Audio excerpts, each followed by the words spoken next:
Zee 24 तास, एक पाऊल पुढे.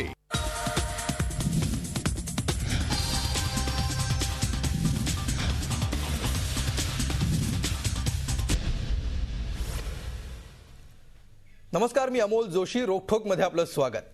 शिक्षणाची मुहूर्तमेढ रोवणारे महात्मा फुले आणि सावित्रीबाई ज्या महाराष्ट्रात जन्मल्या त्याच महाराष्ट्रामध्ये सध्या शैक्षणिक वातावरण ढवळून निघतंय. ज्या महाराष्ट्राने शैक्षणिक क्रांती पाहिली त्याच महाराष्ट्रामध्ये आज प्राध्यापक शिक्षक विरुद्ध सरकार असं चित्र निर्माण झालंय. 3 महिन्यांपूर्वीपासून सूचना देऊन सुद्धा कुठलाही निर्णय न घेणारं सरकारनं 2 महत्वाच्या मागण्या मान्य केल्यावर सुद्धा संपाच्या निर्णयावर अडून बसलेले राज्यातले प्राध्यापक आणि सरकारच्या आश्वासनावर विश्वास ठेवून 12वीच्या परीक्षेसाठी काम केलेले आणि अद्याप काहीच हाती न लागलेले कनिष्ठ महाविद्यालयाचे शिक्षक ही नवी त्रिसूत्री सध्या राज्यात पाहायला मिळते. सरकार हा प्रश्न हाताळण्यामध्ये कमी पडतंय का? प्राध्यापकांनी आपली आडमुठी भूमिका सोडायला हवी का? आणि विद्यार्थ्यांच्या प्रश्नांकडे सरकार, प्राध्यापक आणि शिक्षक या तिघांचंही दुर्लक्ष होतंय का? यासारख्या प्रश्नांचा वेध घेऊया लढा प्राध्यापकांचा, ताप विद्यार्थ्यांना या खास कार्यक्रमात.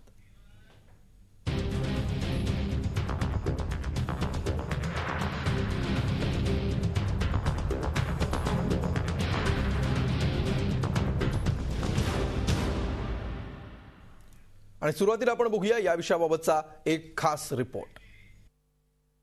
एवढंच सांगेल की आम्ही आता कॅबिनेटनी सुद्धा याबाबतच्या सगळ्या निर्णय घेतलेले आहेत की नो वर्क नो पे, जे लोक कामावर येत नसतील त्यांचा पगार काढू नका, अशा संदर्भातला सुद्धा निर्णय झाला. नेट सेट नसणाऱ्यांनाही सेवेत कायम करण्याची आणि 6वा वेतन आयोग लागू करण्याची अशा 2 मुख्य मागण्या मान्य केल्यानंतरही प्राध्यापकांची आडमुठी भूमिका कायम आहे. याचा फटका विद्यार्थ्यांना सहन करावा लागतोय.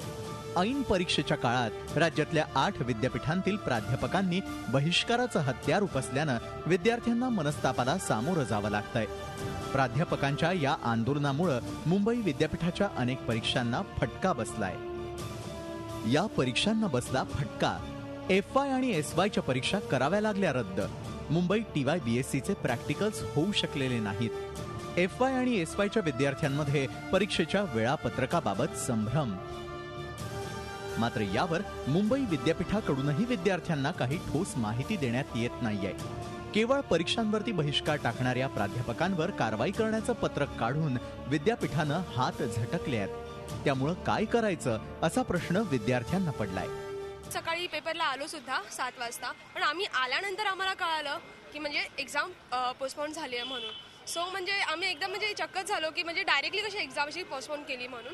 सो अजून काय आम्हाला म्हणजे सांगितलं पण नाही की एक्झाम परत कधी आहेत किंवा काय. आज आम्हाला युनिव्हर्सिटीची डेट होती आज प्रॅक्टिकलची, पण आम्ही गेलो तर काय इन्स्ट्रुमेंटही तयार नव्हते, काय प्रॅक्टिकलची तयारी झाली नव्हती आणि एक्झामही नव्हते प्रॅक्टिकल घ्यायला.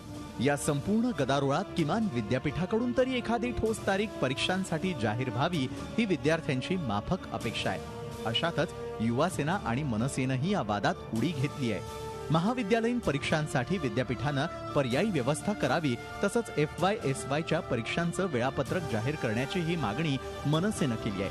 तर दुसरीकडे संपकरी प्राध्यापकांवरती कारवाईची मागणी युवा सेनेनं केली आहे. ज्या पद्धतीने आज परीक्षा बंद पाडल्या आहेत, जसं कीर्ती कॉलेजला परीक्षा बंद पाडल्या, तर त्या ठिकाणी त्या शिक्षकांवर कारवाई व्हावी असं आम्ही आज कुलगुरूंना पत्र दिलेलं आहे.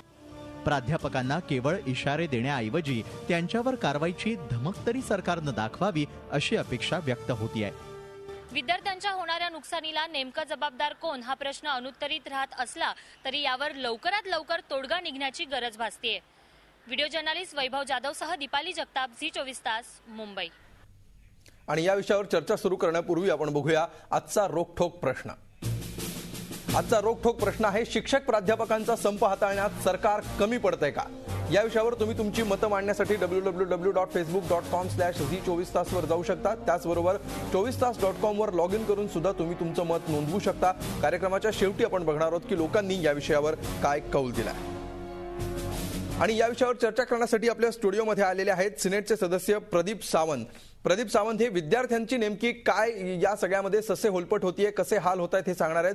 त्याचबरोबर झी 24 तासची प्रतिनिधी दीपाली जगताप सुद्धा आपल्या स्टुडिओमध्ये आहे. दीपाली गेल्या अनेक दिवसांपासून हा संपूर्ण संप कव्हर करतेय, त्यामुळे विद्यार्थ्यांशी ती जवळून बोललेली आहे, प्राध्यापकांची बाजू तिने समजून घेतली आहे आणि सरकारची नेमकी काय भूमिका याच्यामध्ये आहे हे सुद्धा सांगणार आहे दीपाली आपल्याला. त्याचबरोबर ठाण्यातून बुकटूच्या उपाध्यक्षा डॉक्टर रोहिणी शिवबालन या चर्चेमध्ये सहभागी होत आहेत. का नेमके प्राध्यापक अजूनही संपावर अडून आहेत याविषयी आपण त्यांच्याकडून विश्लेषण जाणून घेणार आहोत. चर्चेला आपण सुरुवात करतो आहोत डॉक्टर रोहिणी शिवबालन यांच्यापासून.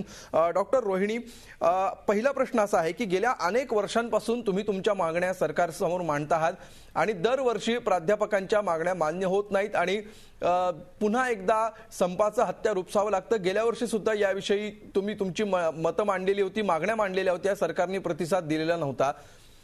प्रश्न असा आहे की गेल्या काही वर्षांच्या तुलनेमध्ये यावेळी सरकारकडून मिळालेला प्रतिसाद हा अधिक सकारात्मक आहे असं तुम्हाला वाटतं का? आम्हाला असं सांगायचं आहे की या वर्षीच्या लढ्यामध्ये आम्हाला सरकारकडून काही सकारात्मक उत्तरं मिळाली नाहीयेत. जे काल माननीय मंत्री राजेश टोपे यांनी मीडियाला सांगितलंय ते एकतर्फी आहे. त्यांनी आमची बाजू, आमच्याशी विचार विमर्श न करता, आमच्याकडे संघटनेची न चर्चा करता त्यांनी त्यांची मतं मांडलेली आहे. त्यांनी जे असं मतं मांडून त्यांनी ना जनतेचा दिशाभूल केली आणि टीचर जे सगळे प्राध्यापक संपावर आहे त्यांची पण त्यांच्या मागण्या न मंजूर करण्यात त्यांनी एकदम असं दाखवलंय की ते आमच्या मागण्याकडे दुर्लक्ष करत आहे. आमच्या या वर्षीचे काय मागण्या होत्या, गेल्या वर्षी 18 मे 2012 त्यांनी आम्हाला लेखी स्वरूपात कळवलं होतं की आम्ही तुमच्या मागण्या मंजूर करू आणि त्या एकतर्फी, आणि त्यांनी आम्हाला रिक्वेस्ट केली होती की तुम्ही या परीक्षेच्या जे असेसमेंट बहिष्कार आहे त्याच्यातून मागे घ्या आणि त्यांच्या आश्वासनामुळे आम्ही मागे घेतला आणि आता 1 वर्ष जवळजवळ उलटायला आलंय, अजून त्यांनी आमच्या मागण्यावर विचारच नाही केला आहे. जी मागणी आमची 13 मागण्या आहेत. झी 24 तास एक पाऊल पुढे.